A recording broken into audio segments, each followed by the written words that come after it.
You are listening to the Objects of Affection collection. Study 176, $30 million to postpone the death of an object nobody owns.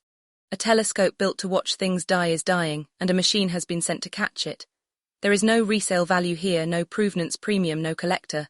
Strip the market out of custodianship and this is what is left.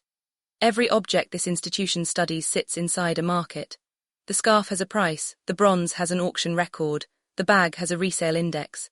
The market is so reliably present that it is easy to mistake it for the reason anyone keeps anything. In July 2026, a spacecraft with 3 robotic arms launched from beneath the belly of an aeroplane over the Marshall Islands to catch a falling telescope that cannot be sold to anyone.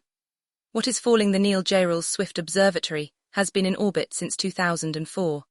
It is a gamma-ray telescope, and its distinguishing quality is speed. It can swing to point at a sudden explosion almost anywhere in the sky within minutes. NASA describes it as a first responder. Its subject is the most violent and briefest events in the universe, the deaths of large stars, which announce themselves for seconds and then are gone. It is very good at its job, and its job is watching things end. Beginning in 2024, a period of strong solar activity heated and expanded the upper atmosphere. An expanded atmosphere reaches higher. Anything in a low orbit therefore meets more air than it was designed to meet and slows and sinks. In early 2025, NASA calculated that Swift would re-enter and break up in the middle of 2026. Nothing was wrong with the instrument. It had not failed, had not been superseded, had not run out of anything. The sky came up to meet it.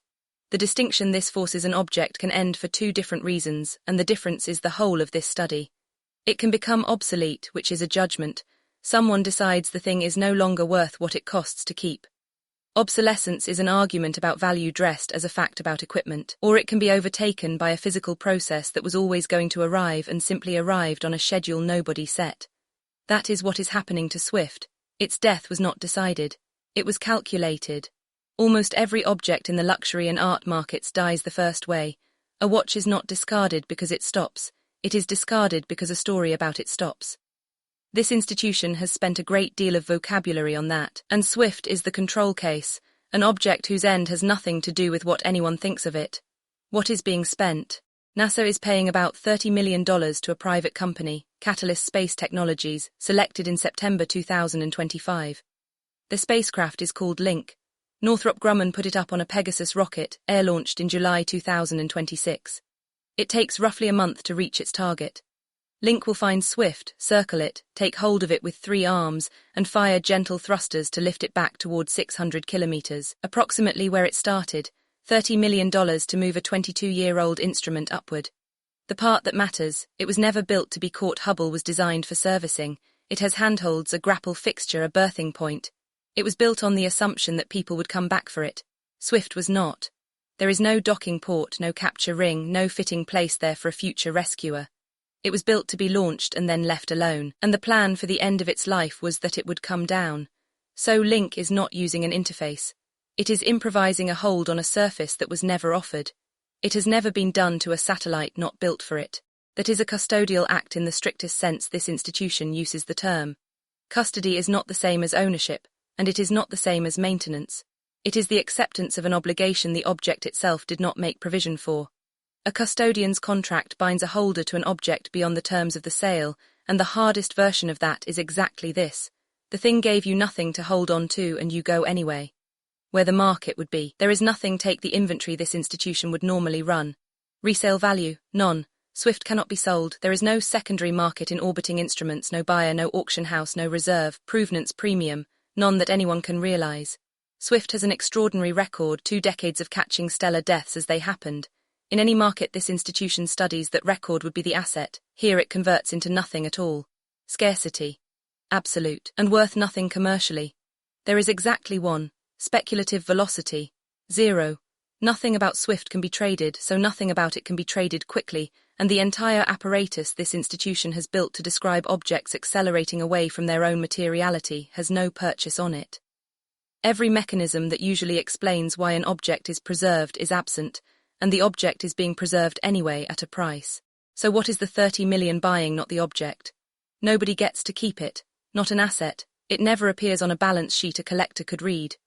Not even permanence, since the rescue buys years rather than forever and the same physics will come back. It buys continued function. Swift is being saved so that it can keep doing the thing it does, which is to notice, faster than anything else in orbit, that something far away has just ended. That is a valuation of use rather than of possession, and it is a rare thing to see priced. The market this institution studies almost never puts a number on use. It puts numbers on ownership, on rarity, on the story. Here is a number, publicly stated, attached to nothing but the continued operation of a working instrument.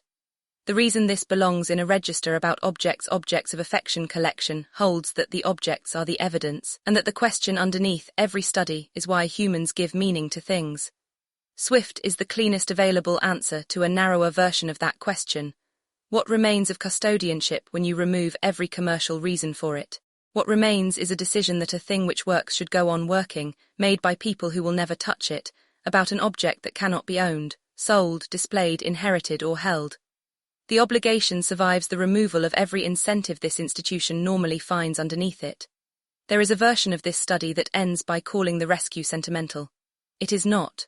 Nobody is saving Swift because they love it. They are saving it because it is still the fastest instrument for its purpose, and it would be worse not to have it.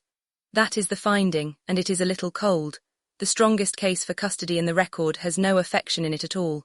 It is the plain judgment that something functioning should be allowed to keep functioning, and that judgment turned out to be worth $30 million to act on. What this study does not claim, it does not claim the rescue will work. Link has to find, approach, circle and grip an uncooperative object in orbit, and at the time of writing it has not yet arrived. It does not claim this is a new kind of ethics. Museums, archives and conservators have spent centuries keeping things that no market wanted, and it does not claim Swift is special. It is ordinary. It is a competent instrument doing steady work, and the ordinariness is the point. The case for keeping it is not that it is precious, only that it is useful and it is still here.